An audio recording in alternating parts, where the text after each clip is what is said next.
In times of crisis, it's not the grandest castle that remains unscathed, but the humble abode that goes unnoticed. You see, when times get tough and law and order take a back seat, some folks resort to looting. They're not always the hardened criminals you might imagine. Sometimes they're just desperate people doing desperate things. And if you want to keep your home off their radar, you've got to understand how they think. Most looters you see are opportunists. They're not interested in a challenge, they're looking for the path of least resistance. A home that screams wealth or resources might as well be a beacon in the night. But a house that looks modest, unassuming, perhaps even a little neglected, that's a house that's easy to overlook. And that's exactly what we want. The art of deterrence is all about blending in. It's about making your home seem less appealing, less enticing to those who might be tempted to break in. That might mean letting your lawn grow out a little, or not trimming your bushes as often. It might mean keeping your valuables out of sight from the windows. It's about creating the illusion of emptiness, of scarcity. But there's a fine line to tread here. You don't want your home to look abandoned, because that might attract a different kind of trouble. So you've got to play it smart. Use motion sensor lights instead of constant lighting. Secure your doors and windows with inconspicuous measures like plywood, metal bars, or security films. And don't forget about deceptive tactics. A simple "Beware of Dog" sign or a security company logo can make a world of difference, even if you don't actually have a dog or a security system. The key here is to create doubt in the mind of the potential looter. Remember, the goal is to be the gray man of the neighborhood, unremarkable and uninteresting. When done right, the art of deterrence can be your first line of defense in a crisis, keeping your home and your loved ones safe from harm. Let's turn our attention to the exterior of our homes. The outside of your home is the first thing a potential looter sees, and it's here where you can use subtlety as your secret weapon. First and foremost, it's crucial to keep your home looking modest and unassuming. The adage, "out of sight, out of mind," rings true here. You don't want to give the impression of wealth or abundance. That's like rolling out a red carpet for looters. Instead, opt for an appearance that blends in with the rest of the neighborhood. One key strategy is to use your landscaping effectively.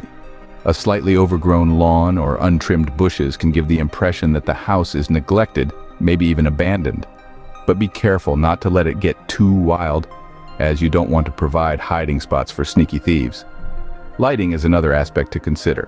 While you might think that constant lighting would act as a deterrent, it can actually draw attention to your home.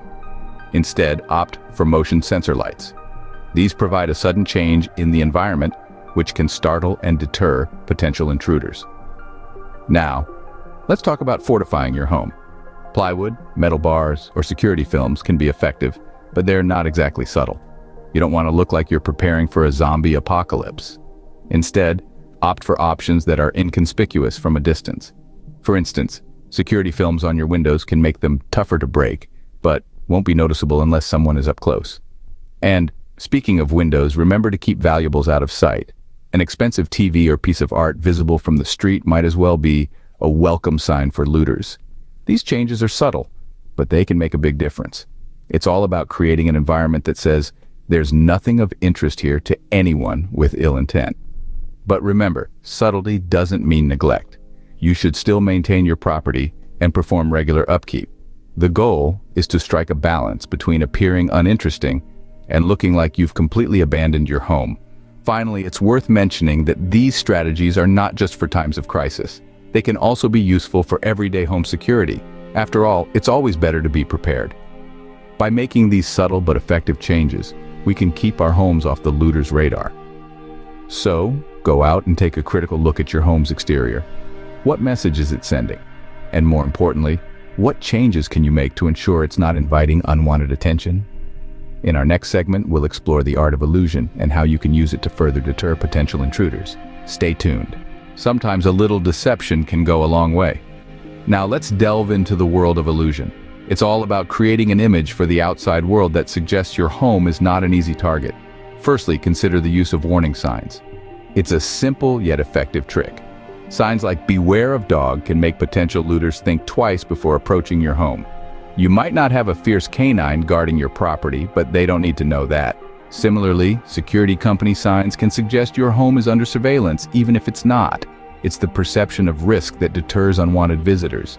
Next on the list is the use of timers for radios or TVs. This can create the illusion of activity in an otherwise empty home. The sound of a radio or the flicker of a TV screen can suggest someone is home, reducing the likelihood of a break-in. Then we have the trick of employing fake security cameras. They look real enough to make potential intruders think they are being watched. Pair these with alarm system stickers on windows and doors, and you've created the impression of a well-secured home. Finally, consider the strategy of keeping a car parked in the driveway. An empty driveway can signal an unoccupied home. By having a car parked there, or even better, moving vehicles in and out occasionally, you can maintain the illusion of occupancy. Remember, the key here is to trick the eye. You want to create the perception of risk, activity, and security without spending a fortune. It's about being smart, not extravagant. These simple but clever tricks can help create the illusion of an occupied and protected home. By using a little creativity and clever misdirection, you can make your home look less appealing to those with ill intentions. And in times of crisis, that could make all the difference. Now let's talk about fortifying our homes without turning them into obvious fortresses. When it comes to home security, having sturdy, reliable locks is the first line of defense. Heavy-duty deadbolts are a fantastic investment in this regard. They're not just hard to pick, but also difficult to force open. But don't stop there. Door braces add another level of protection, making it even more challenging for any unwanted guests to make their way in. Along with these, reinforcing your door frames can make a world of difference. A strong door is only as good as the frame it's set in, after all. Reinforced door frames provide that extra durability, making it harder for someone to kick in your door. But what about the windows? They're often the weak link in home security. This is where security bars and window locks come into play. They not only make it difficult for someone to break in, but also serve as a visual deterrent. But remember, the key is subtlety. You don't want your home to look like a prison. Opt for bars that blend with your home's aesthetic and locks that aren't immediately noticeable. Now, for those of you who live in areas prone to burglaries or have large glass windows, consider shatterproof films.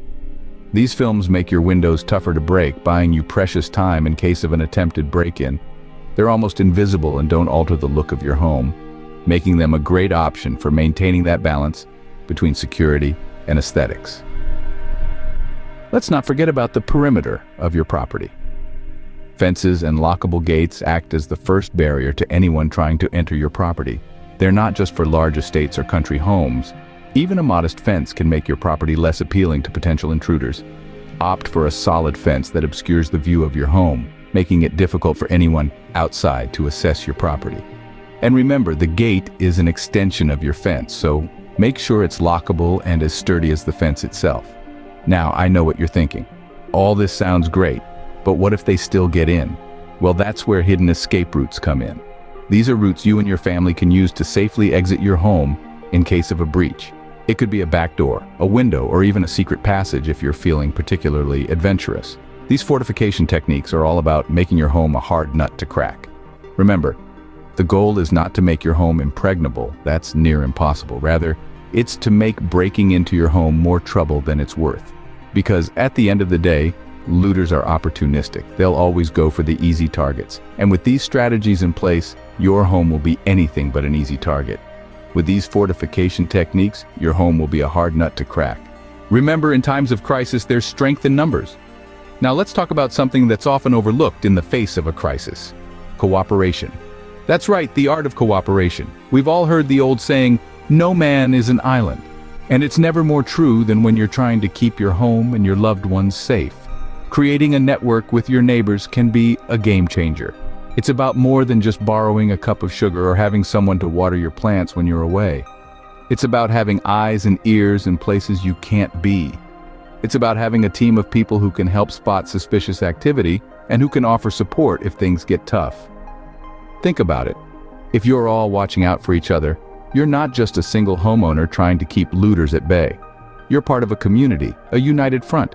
And that's a lot more intimidating to anyone who might be thinking about causing trouble. Next, consider pooling resources for mutual defense. Maybe one neighbor has a generator, another has a stash of emergency supplies, and you've got a hefty stockpile of canned goods. Together, you've got a much better chance of weathering a crisis than if you were all trying to go it alone. And don't forget about communication. In a crisis, information is power. Setting up reliable methods of communication with your neighbors can help you all stay informed and react quickly if something happens. Whether it's a group chat, a walkie-talkie system, or good old-fashioned face-to-face check-ins, find a way to stay in touch that works for your community. In the end, it all comes down to this. We're stronger together than we are apart. By working together, by pooling our resources and watching out for each other, we can create a community that's resilient, that's strong, and that's ready to face any crisis. By working together, we can create a community that's resilient and ready to face any crisis. Now let's step inside and see how we can make our homes safe havens. The heart of the matter lies within the four walls of your own home. This is where you can truly fortify and strategize to keep your loved ones secure. Creating secure areas within your home is a critical aspect of this. Consider designating a safe room, a place where you and your family can retreat to in case of intrusion. This room should ideally have a reinforced door, perhaps with a deadbolt, and no windows that could be an entry point for looters. Fill this room with emergency supplies like water, food, first aid kit, and so forth. Now let's talk about furniture. Yes, you heard right. The way you arrange your furniture could significantly impact your home's security.